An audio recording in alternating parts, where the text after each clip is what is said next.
বন্ধুরা আজকে তৈরি করে দেখাবো নরম তুলতুলে বনরুটি আপনারা কিভাবে খুব সহজেই ঘরেতেই তৈরি করে নিতে পারেন। আর এই রুটিটা তৈরি করতে কিন্তু আজকে ডিম দুধ কিছুই লাগবে না, শুধুমাত্র গ্যাসের চুলায় এই রুটিগুলো তৈরি করে নিতে পারবেন। এতটাই সহজে আজকে রেসিপি তৈরি করা হয়েছে যে একবার দেখবে সেই বানাতে পারবে। নমস্কার বন্ধুরা, আমার নতুন একটা রেসিপিতে সবাইকে স্বাগত জানিয়ে শুরু করছি আমার আরেকটি রেসিপিতে। তো বন্ধুরা, আমার প্রত্যেকটা বনরুটি কিংবা পাউরুটি রেসিপির মতো আশা করছি আজকের রেসিপিটাও আপনাদের কাছে ভীষণ ভালো লাগবে। তো চলুন শুরু করা যাক আজকের রেসিপি। এখানে আমি প্রথমেই নিয়ে নিচ্ছি, দেখুন, একটা বাটি মাপ করে ঈষৎ উষ্ণ গরম জল। আঙুলটা কয়েক সেকেন্ড রাখতে পারবেন এই গরম জলের মধ্যে, সেই অবস্থায় যেন জলটা থাকে।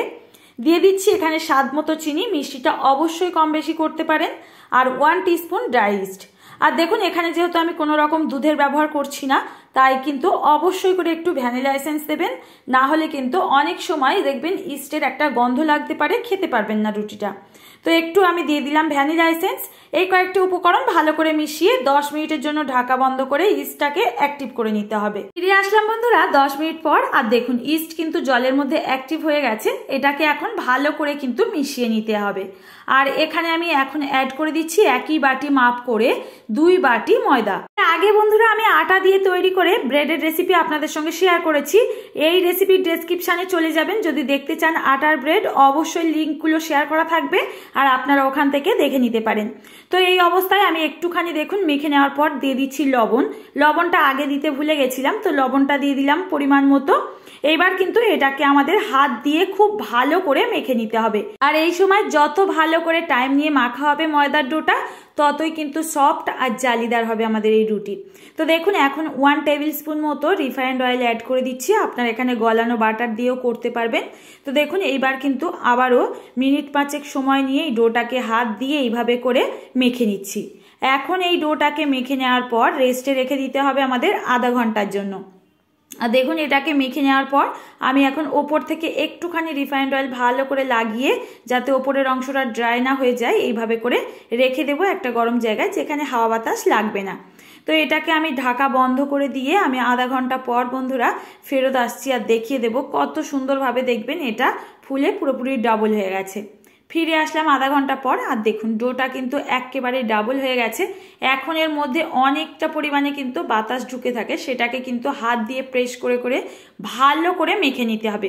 আর আজকে যে স্টেপগুলো বলবো প্রত্যেকটা স্টেপ বাই স্টেপ করবেন কাজটা, দেখবেন ব্রেডটা কিন্তু পারফেক্টভাবে তৈরি হবে। এটাকে এখন একটা ছড়ানো জায়গায় মেখে নেওয়ার পর নিয়ে নিচ্ছি। আর এর থেকে আমি যতগুলো বনরুটি তৈরি করব ঠিক সেইভাবে মাপ করে কেটে নিচ্ছি। আপনারা কিন্তু আমার মতো করে যদি বড় বড় বন না তৈরি করতে চান, মিনি বনগুলোও তৈরি করতে পারেন। এটা আমি যেভাবে করছি ঠিক তার থেকে একটু ছোট সাইজে কেটে নেবেন। তো বন্ধুরা আজকের রেসিপিটা এতটাই সহজে আপনাদের সঙ্গে শেয়ার করেছি যে কখনো এই ব্রেড বানায়নি সেও কিন্তু আজকের রেসিপি দেখলে পারবে। আর প্রত্যেকটা স্টেপ বাই স্টেপ অবশ্যই করে কাজটা করার চেষ্টা করবেন, এতে বনগুলো কিন্তু খুব ভালো হয়। তো দেখুন ডোটা কেটে নেওয়ার পর আমি কিন্তু এখানে হাতের মধ্যে এইভাবে ঘুরিয়ে সুন্দর করে ওপরের অংশটা তৈরি করে নিচ্ছি। তো দেখুন ওপরের অংশটা কিন্তু যতটাই স্মুথভাবে তৈরি করবেন ততই কিন্তু ভালো হবে আমাদের বনরুটির ওপরের অংশটা। কোনোভাবে কিন্তু ফাটল যেন না থাকে এই ডোটার মধ্যে ওপরের অংশে, তাহলে কিন্তু আমাদের রুটিগুলো অতটা ভালো হবে না। এখন আমার প্রত্যেকটা ডো এখানে তৈরি করে নেওয়া হয়ে গেছে। এগুলোকে বেক করার জন্য একটা স্টিলের পাত্র নিয়েছি, যে কোনো বাসনের মধ্যেই আপনারা রুটিগুলো করতে পারবেন। আর তার মধ্যে একটুখানি আমি তেল লাগিয়ে নিচ্ছি কিংবা বাটার, যে কোনো একটা লাগিয়ে নেবেন। আর এখন ওপর থেকে একটুখানি ময়দা ছিটিয়ে ভালো করে কিন্তু কোট করে নেব, যাতে আমাদের রুটিগুলো বেক হওয়ার পর মোল্ড আউট করতে কোনো রকম অসুবিধা না হয়। তো আগের থেকে যে ডোগুলো রেডি করেছিলাম এটাকে মধ্যিখানে দেখুন একটু গ্যাপ রেখে রেখে সুন্দর করে সাজিয়ে দিচ্ছি। একসাথে কিন্তু অনেকগুলো বন এইভাবে আপনারা তৈরি করে নিতে পারবেন। হোমমেড ভাবে কিন্তু আপনারা কোনো রকম ঝামেলা ছাড়াই বন্ধুরা নিজে হাতে বনরুটি তৈরি করতে পারবেন। তো দেখুন একসাথে 6টা ডো আমি রেডি করে নিয়েছি। এটাকে কিন্তু সাথে সাথে বেক করব না, এটাকে আমরা মিনিমাম 1 ঘন্টার জন্য রেখে দেব। আর দেখুন 1 ঘন্টা পর আমি দেখিয়ে দিচ্ছি কত সুন্দরভাবে এটা তৈরি হয়ে গেছে। এখন কিন্তু এই বনরুটিগুলো আমাদের বেক করার জন্য পুরোপুরি রেডি। ওপর থেকে সুন্দর একটু কালার আনার জন্য শুধুমাত্র একটু লিকুইড ঠান্ডা দুধ আমি ব্রাশের সাহায্যে ভালো করে লাগিয়ে দিচ্ছি। এতে করে দেখবেন সুন্দরভাবে ওপরে একটা সোনালি রং চলে আসবে। আর যদি আপনারা ডিম খান তাহলে কিন্তু এখানে ডিমের কুসুম নিয়ে ব্রাশের মাধ্যমে ভালো করে লাগিয়ে দিতে পারেন, তাতে কিন্তু খুব তাড়াতাড়ি একটা সুন্দর কালার চলে আসে। তো বন্ধুরা, এখানে কিন্তু আমি আগে কোনো রকম দুধের ব্যবহার করিনি, দেখেইছেন। তো এখন শুধুমাত্র কালারটা আনার জন্য দুধের ব্যবহারটা করলাম। আর এইভাবে কিন্তু আপনারা এইবারে বেক করে নিতে পারবেন। তো ওপরের অংশটা লাগানোর পর আমি একটু সুন্দর দেখার জন্য এখানে সাদা তিল নিয়ে ছড়িয়ে দিচ্ছি, যাতে দেখতেও ভালো লাগে আর খেতেও কিন্তু ভালো হয় এই তিলগুলো দেওয়ার জন্য। এখন এই পাত্রটা আমাদের পুরোপুরি রেডি বেক করার জন্য। এটাকে আজকে আমি শুধুমাত্র গ্যাস ওভেনেই তৈরি করব। তো দেখলেই বুঝতে পারবেন তো কতটা সহজে আজকে রেসিপিটা তৈরি করা যায়। তো এখন চলুন এটাকে বেক করে দেখিয়ে দিই। আগে থেকে আমি একটা কড়াইকে ওভেনে বসিয়ে এরকম ঢাকা বন্ধ করে প্রিহিট করে নিচ্ছি, কোনো রকম স্ট্যান্ড ছাড়া।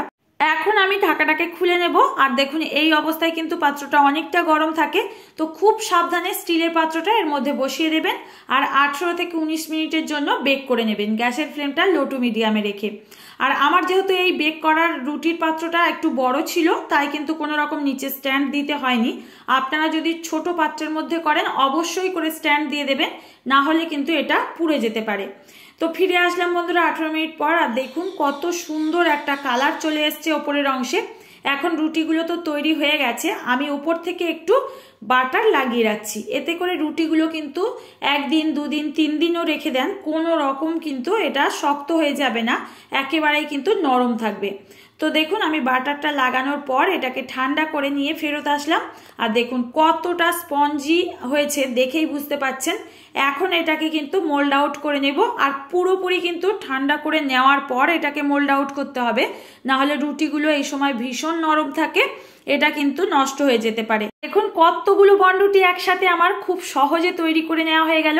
এটাকে নিয়ে আপনারা সকালের ব্রেকফাস্টে চায়ের সঙ্গে কিংবা দুধের সঙ্গে বাচ্চাদেরকে দিন, স্কুল টিফিনেও কিন্তু আপনারা এখানে তৈরি করে এইভাবে দিয়ে দিতে পারেন, খেতে কিন্তু দুর্দান্ত হয়। কখনো না বাড়িতে ট্রাই করে থাকলে অবশ্যই আজকের রেসিপি ট্রাই করার জন্য অনুরোধ রইল।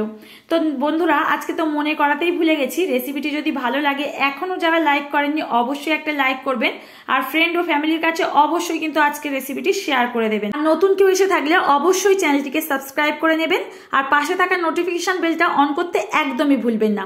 তো দেখুন একটা বনরুটি আমি এখানে ছিঁড়ে দেখাচ্ছি, কতটা স্পঞ্জি আর জালিদার হয়েছে, দেখেই বুঝতে পাচ্ছেন।